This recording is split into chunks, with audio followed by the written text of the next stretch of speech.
Salut tout le monde. Est-ce que ça va? J'espère que tout le monde va bien. Alors aujourd'hui, on va travailler de l'expression orale. Et on va terminer le conte qu'on a commencé la dernière fois. La constellation des gazelles. La deuxième partie. Alors restez avec moi. Les enfants, avant de commencer la deuxième partie de l'histoire, je vous rappelle de la première partie. Donc, la première partie parle des marchands qui ont décidé de quitter leur maison et de traverser le désert pour aller vendre leurs marchandises dans le pays voisin. D'accord? Après une longue journée, la caravane se repose à l'entrée d'une grotte en bordure du désert, dans un endroit habité par un troupeau de gazelles.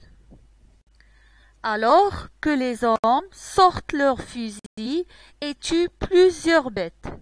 Mais au moment où son père, ça veut dire le père d'Itri, vise une gazelle aux grands yeux brillants et aux longues cornes, Itri le supplie pour ne pas tuer cette gazelle, parce que il va avoir des petits.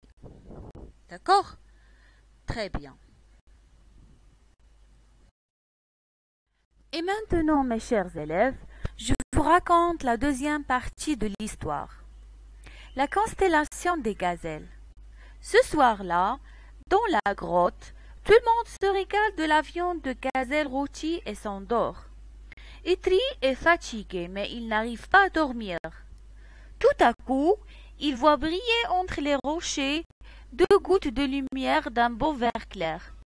Il s'avance lentement et se trouve en face d'une gazelle comme il n'en a encore jamais vu. Ses yeux étincellent et ses longues cornes sont en émeraude, la pierre précieuse de la sagesse, de l'amitié et du courage. Demain matin, dit la gazelle, vous n'aurez presque plus d'eau. Toutes vos outres sont vides, sauf 2. Mais grâce à toi, Itri, j'ai eu la vie sauve et mes petits sont nés cette nuit. Ne dis rien à ton réveil, laisse tes compagnons grimacer et se lamenter. Sur ces mots, la gazelle frappe une de ses cornes contre le rocher. Le rocher s'entr'ouvre. Au cœur du rocher apparaît une belle bague d'émeraude. Il y a de l'eau dans le désert, Itri, mais seuls les djinns peuvent la donner. Prends cette bague et garde-la bien. Il t'empêchera de mourir de soif. Quand votre eau sera épuisée, sors avec ta bague au clair de lune. Elle brillera et te guidera vers un étrange spectacle. Je ne t'en dis pas plus. Ou plutôt, si, ne tue jamais de gazelle. Alors les enfants, je recommence. Écoutez-moi attentivement, parce qu'après, je vais poser des questions. La constellation des gazelles. Ce soir-là, dans la grotte, tout le monde se régale de la viande de gazelle rôtie et s'endort. Itri est fatigué, mais il n'arrive pas à dormir. Tout à coup, il voit briller entre les rochers 2 gouttes de lumière d'un beau vert clair. Il s'avance lentement et se trouve en face d'une gazelle comme il n'en a encore jamais vu. Ses yeux étincellent et ses longues cornes sont en émeraude, la pierre précieuse de la sagesse, de l'amitié et du courage. Demain matin, dit la gazelle, vous n'aurez presque plus d'eau. Toutes vos outres seront vides, sauf 2. Mais grâce à toi, Itri, j'ai eu la vie sauve et mes petits sont nés cette nuit.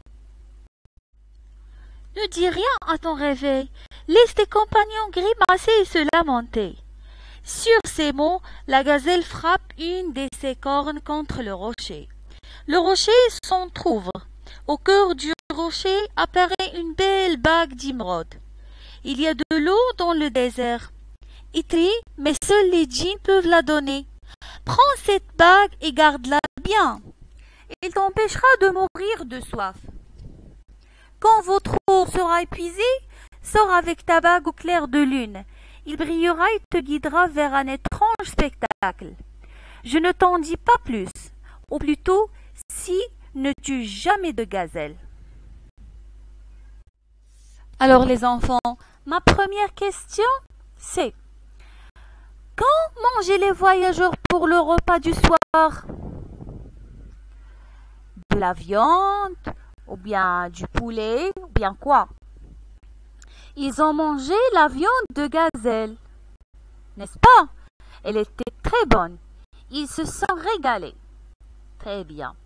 Deuxième question. Que fait Itri? Itri est très fatigué. Il n'arrive pas à dormir. Il pense peut-être à la gazelle qui l'a sauvé. Il voit briller de lumière verte entre les rochers. Alors il va voir ce que c'est. Il sort lentement de la grotte. Il veut s'approcher sans faire de bruit. Il a peut-être un peu peur. Très bien.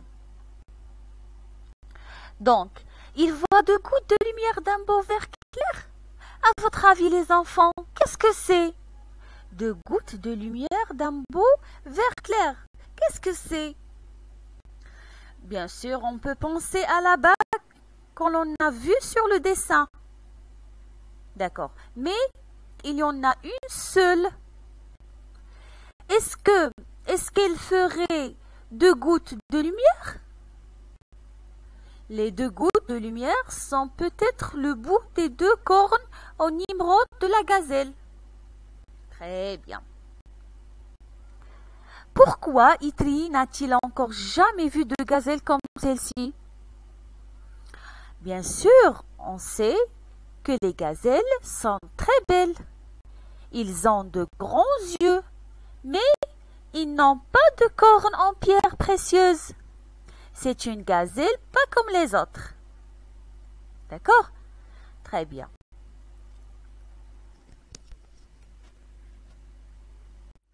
La question suivante. Qu'est-ce que la gazelle annonce à Itri?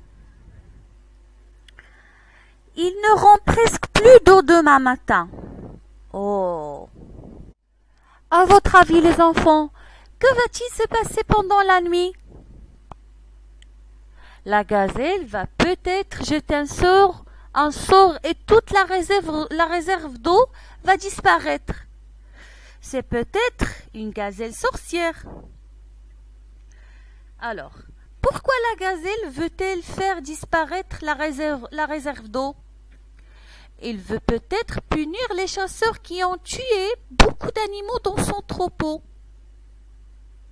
Très bien. Est-ce que la gazelle veut-elle que la caravane meure de soif dans le désert?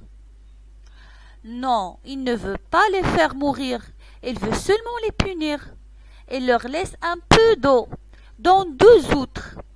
On comprend, c'est parce qu'Itri lui a sauvé la vie et a sauvé la vie de ses petits. Très bien. Et alors les enfants, pourquoi la gazelle donne-t-elle la bague à Itri? Pour le récompenser et parce qu'il lui a sauvé la vie. Très bien.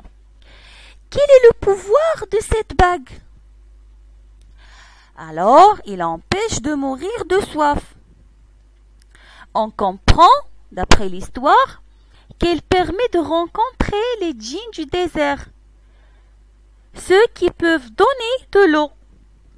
Très bien. Comment Itri doit-il utiliser la bague?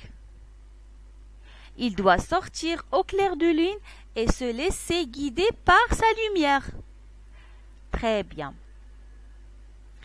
La gazelle dit-elle ce qui arrivera? Non, elle dit juste à Itri ce qu'il doit faire. Itri doit avoir confiance. Il doit se laisser guider par la bague. Bravo. À votre avis, les enfants, pourquoi la gazelle a-t-elle dit « Ne dis rien, laisse tes compagnons grimacer et se lamenter » Je crois qu'elle veut que les hommes de la caravane soient inquiets, affolés, qu'ils aient peur de mourir. Itri sait qu'il pourra trouver de l'eau grâce à la bague d'émeraude. Alors, les enfants, l'émeraude, c'est une très précieuse verte. D'accord? Alors, c'est grâce à la bague, mais il ne devra rien dire, il doit garder son secret. Et quand vous voyez les enfants sur les images, voilà Itri qui trouve la bague d'Imrod à l'aide du gazelle. Elle est là. L'image 4, l'image 5. Je crois, les enfants, que l'histoire est claire. D'accord, les enfants? Très bien. Compréhension de l'histoire. Où se passe la scène? La scène se passe dans la grotte. Quand se passe la scène? C'est le jour ou bien c'est la nuit? Bien sûr, c'était la nuit. Le désert est sombre, les montagnes sont noires, les étoiles dans le ciel. Qui est là? Il y a Itri et la gazelle. Que se passe-t-il? On voit une lumière verte par terre. Itri et la gazelle se penchent tous les deux, peut-être pour ramasser la bague. Très bien, les enfants. Donc, j'espère que vous avez bien compris l'histoire. D'accord? Et voilà, on a terminé. À la prochaine séance, Inch'Allah. Bisous à tout le monde. Au revoir.